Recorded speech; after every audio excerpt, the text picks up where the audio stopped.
Bronies and Pegasisters, fillies and gentlegoats, welcome to the very first episode of Horseplay, the one and only show on the internet where brony analysts fight each other in the one true discipline of analysis. Today with me to analyze the analysis of our analyzing participants, our trio of judges. First of all, the lovely Persian poetess to passionately pass down points. Salutations everyone, glad to be here. Next in line, Give and Take, some green giraffe I guess. Hi, I'm Give and Take. Find me on youtube.com/giveandtake, watch my videos, support me on Patreon, follow me on Tumblr, watch me on DeviantArt, buy my shirts. I don't have shirts, but buy them anyway. You heard the man! And finally, known for his judgment based on pure rationality, Big Bad Biter to be bitter to the basics. Larg. Now, let's have a look on the people who are going to be judged by those three today. And here are our lovely contestants. In the red corner, up-and-coming analyst with a tendency to make references, Sweetie Bloom! Don't blink. And in the pink corner, a young analyst with a focus on episode reviews and a loathing for Gilda, Robin0928. Yay! And now for first round, the trivia round, and I would say ladies first, so Sweetie Bloom. In this first game your task is to answer as many of my trivia questions as possible. Every correct answer earns you 1 point. You have also the possibility to say next if you don't think you can answer a question. But keep in mind, whenever you say next, you are kind of wasting the chance to get the point and you already wasted the time it took to ask the question. You have precisely 2 minutes to answer as many as possible. Are you ready? I'm ready. Your 2 minutes start when I have finished reading the first question. What was the first episode Diamond Tiara was in?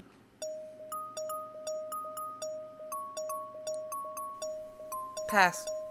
When does Rainbow Dash first say awesome?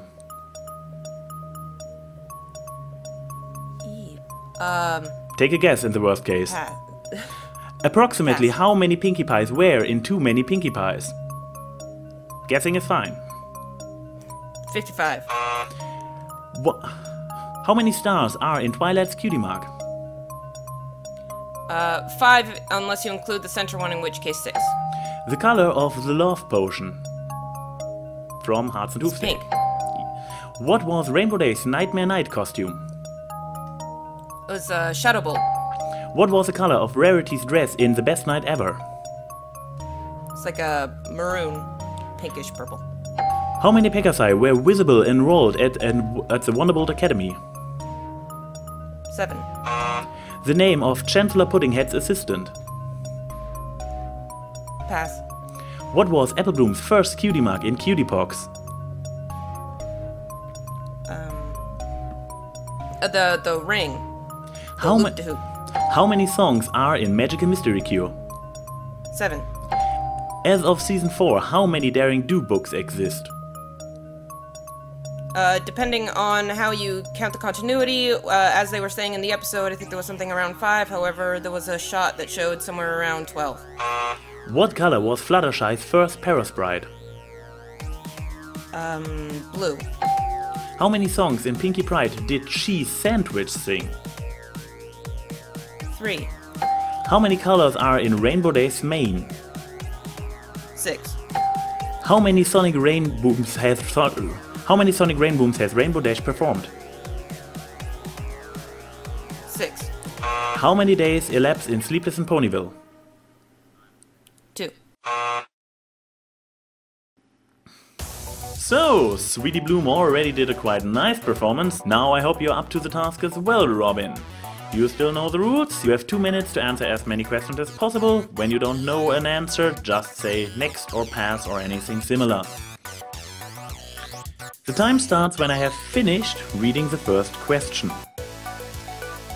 In Suited for Success, Fluttershy criticizes Rarity on her stitch. What is one of the stitches that she feels was clearly called for? Pass. In It's About Time, Spike is eating something throughout the entire episode. What is it? Ice cream.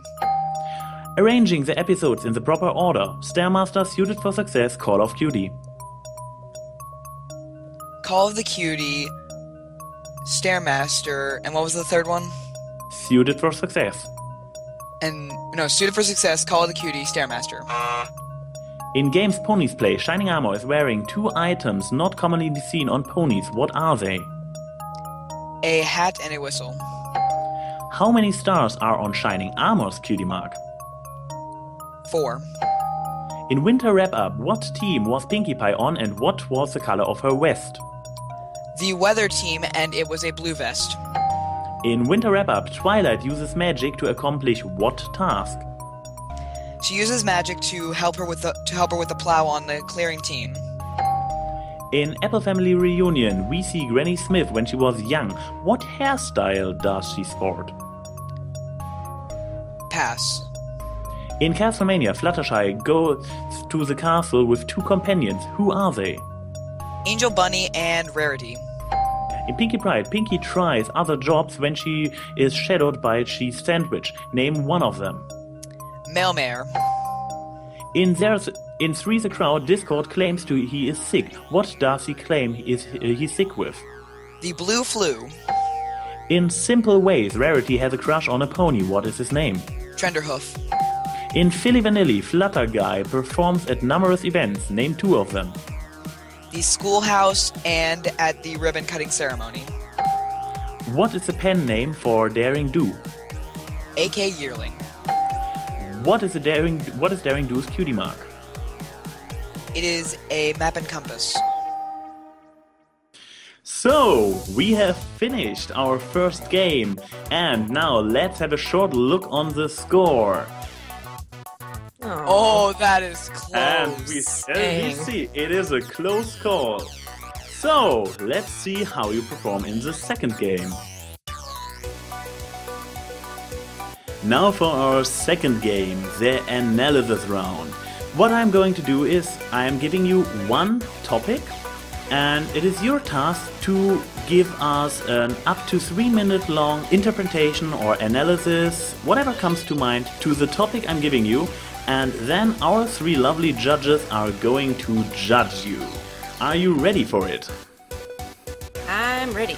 Okay, please give us an elaborate answer to the question, how do cutie marks work? Cutie marks are an interesting thing because it's a debate is between whether it's destiny or choice, and I believe it's kind of a combination of the two. A lot of people associate cutie marks with what a pony does for a living, however, that is not necessarily the case. If you take Rainbow Dash, for instance, she is a weather pony, however, her cutie mark indicates her love of racing and, obviously, rainbows. So it indicates more of someone's passion rather than their job and what they do for a living. They can take their cutie mark and apply it really to any job if they see so fit. So a cutie mark is more of an identification of their identity and how they see themselves and what their passion and drive is in their future. Again, I can list another example as Rarity. Her cutie mark is not a sewing machine. It is in fact the gems. And yes, she has magic that allows her to seek out gems. However, she isn't a miner. She doesn't just collect and sell them. She uses them for her own creative work. But the interesting thing about cutie marks is there can also be a very in-depth symbolism. Sometimes something can look like one thing, but actually mean something else for another pony. For instance, if we take Cheerilee and have her cutie mark, which are flowers, you might think that she's a gardener, but the way she sees it is that the smiling flowers are the blooming students that she wishes to groom, and that is more symbolic. What's interesting is Twilight's, because hers is very symbolic, but not necessarily of something she would have known when she was a filly. The main star, I would assume, represents herself, and the other 5 stars around her would represent her friends. However, when she was a filly, she did not have these friends yet. So it is interesting to note that there is at least some play of destiny within it, but it's not shown how much that indicates and how much that plays into it, and that's it is for the most part in the psyche of the pony that plays into what the cutie mark is, even if getting a cutie mark is not necessarily something that is conscious. It is something that might be partially conscious, partially spiritual, and is a part of the growth of each of the ponies. And I think that's all I can say about it. Okay, thank you very much. So, Sweetie Bloom already had her topic, now it is just you and me, Robin, and of course the ever-judging eyes of our beloved trio. And what I'm going to do is tell you the topic you have to talk about for up to 3 minutes. Just analyze the heck out of it. Your topic to go on is the question, how do cutie marks work? Cutie marks have always been described as many different things throughout the show. In their first appearance, they were described as being just a symbol that represents what their talent is, not what they're supposed to do their entire life.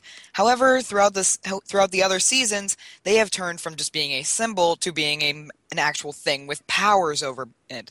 In Magical Mystery Cure, we saw that the cutie marks apparently were able to tell what destiny they were supposed to have. I of course disagree with this point. I think that they weren't actually telling them what their destinies were supposed. The cutie marks aren't telling them what they're supposed to be. That they just have mind alterations throughout the spell. That it wasn't just a cutie mark swap. It was also a mind alteration spell. I feel like this would more also categorize them as just a symbol when they see what they have on the. When they woke up in the next morning after the spell was cast, they saw their cutie marks, and they just assumed that was what they were supposed to do. It wasn't their destiny, it was just their minds tricking them. The end. Now, after we have heard the analysis of both our contestants, let's go over to our judges and see how they feel about the interpretation of cutie marks done by those two. I was actually really impressed how well they performed, considering that they both had to immediately start talking and had no time to prepare. So, but this pretty much works for both, so...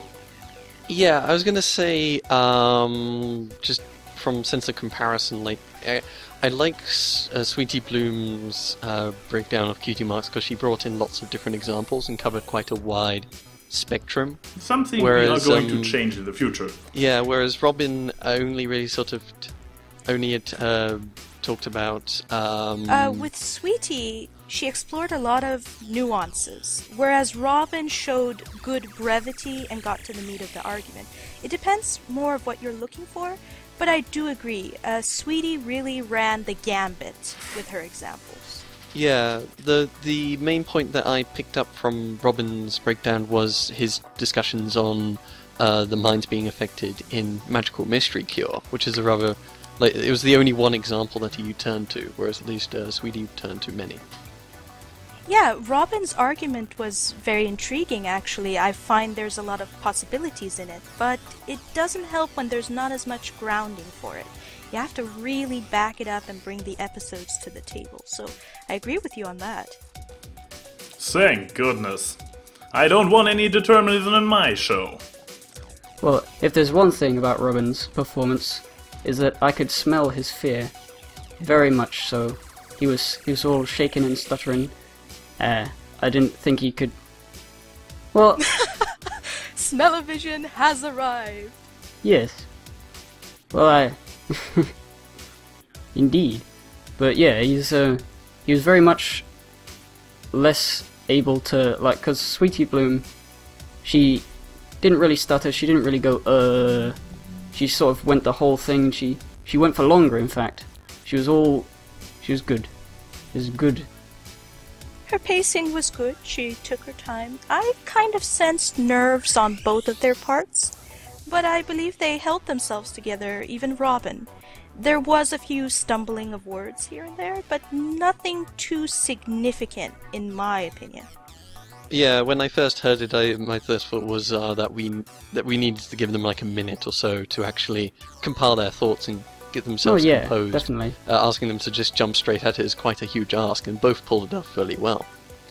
I think Robin, yeah, his argument was very much shorter than Sweetie Bloom's.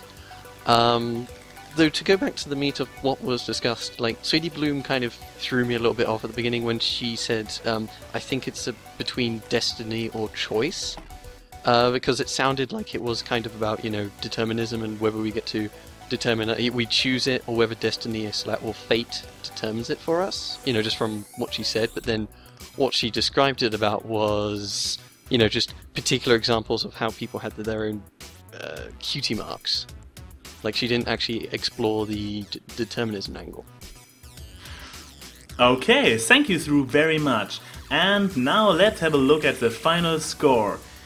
Robin0928 has a total score of 31 points. And today's winner is Sweetie Bloom with 35 points. Woo! No! Insert Darth Vader clip. This, dear fillies and gentle goats, has been the first episode of Horseplays with Sweetie Bloom and Robin0928. This is ANY saying have a good night and see you next time.